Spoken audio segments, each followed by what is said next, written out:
Hi friends, please subscribe to Amravati Media and press the bell icon for more latest updates.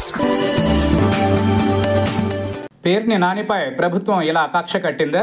వేసవి ఎండలకు మించిన తీవ్రత బందరు పాలిటిక్స్లో కనిపిస్తోంది. రేషన్ అక్రమ బియ్యం తరలింపు కేసులో బెయిల్ పొంది ఊపిరి పీల్చుకున్న మాజీ మంత్రి వైసీపీ నేత పేర్ని నాని కుటుంబానికి ప్రభుత్వం మరోసారి షాక్ ఇచ్చింది. జిల్లా కోర్టులో బెయిల్ పొందడాన్ని సవాల్ చేస్తూ హైకోర్టులో అప్పీల్ చేయడం ద్వారా పేర్నికి ముప్పు పొంచి ఉందనే సంకేతాలు పంపుతోంది. మాజీ మంత్రి పేర్ని నాని సతీమణి పేర్ని జయసుధకు చెందిన గోడౌన్ నుంచి రేషన్ బియ్యం అక్రమంగా తరలిపోయాయని కొన్ని నెలల కిందట ప్రభుత్వం కేసులు నమోదు చేసిన విషయం తెలిసిందే. ఈ కేసులో జయసుధ A1 కాగా పేర్ని నాని A6గా అభియోగాలు ఎదుర్కొంటున్నారు. వీరిద్దరు తప్ప ఈ కేసులో మిగిలిన నిందితులు అరెస్ట్ అయి విడుదలయ్యారు. పేర్ని ఆయన సతీమణికి ముందస్తు బెయిల్ మంజూరు కావడంతో కారాగార వాసం తప్పిపోయింది.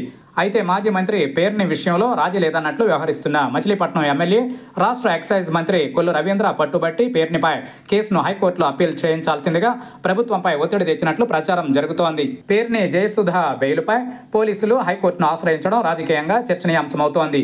పోలీసుల పిటిషన్పై హైకోర్టులో విచారణ జరగనుంది. దీంతో మాజీ మంత్రి పేర్నికి మళ్లీ టెన్షన్ స్టార్ట్ అయింది. బియ్యం కేసు నమోదయ్యేంత వరకు పేర్ని నాని ప్రభుత్వంపై ఓ రేంజ్లో పోరాడేవారు. ముఖ్యమంత్రి చంద్రబాబు, డిప్యూటీ సీఎం పవన్ కళ్యాణ్, మంత్రి లోకేష్తో పాటు టీడీపీ, జనసేన, బీజేపీ నేతలపై విమర్శల దాడి చేసేవారు. అయితే ఎప్పుడైతే బియ్యం కేసు నమోదైందో పేర్ని దూకుడుకు బ్రేక్ పడింది. తన సహజ శైలికి భిన్నంగా పూర్తిగా సైలెంట్ అయిపోయారని పేర్ని కోసం తెలిసిన వారు చెబుతున్నారు. మరీ ముఖ్యంగా పేర్ని భార్య జయసుధ ప్రధాన నిందితురాలిగా ఆరోపణలు ఎదుర్కోవడంతో పేర్ని కుటుంబం మరింత భయపడాల్సి వచ్చిందంటున్నారు.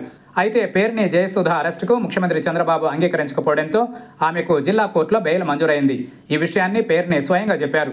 ఈ క్రమంలోనే పేర్నికి కూడా ముందస్తు ఉపశమనం దక్కింది. అయితే బెయిల్ వచ్చిన తరువాత పేర్ని మళ్లీ దూకుడు పెంచారు. మాజీ ఎమ్మెల్యే వల్లభనేని అరెస్టు తరువాత పేర్ని స్పీడ్ పెంచారని అంటున్నారు. దీంతో ప్రభుత్వ వర్గాలు మళ్లీ పేర్నిపై ఫోకస్ చేశాయని చెబుతున్నారు. ఫలితంగా పేర్ని జయసుధ బెయిల్ రద్దు చేయాల్సిందిగా కోరుతూ హైకోర్టులో పిటిషన్ వేయాల్సిందిగా పోలీసులను ప్రభుత్వం పురమాయించిందని అంటున్నారు. మొత్తానికి ఈ కేసు మళ్లీ మొదటికి రావడంతో పేర్ని భవిష్యత్తుపై ఉత్కంఠ ఏర్పడుతోంది.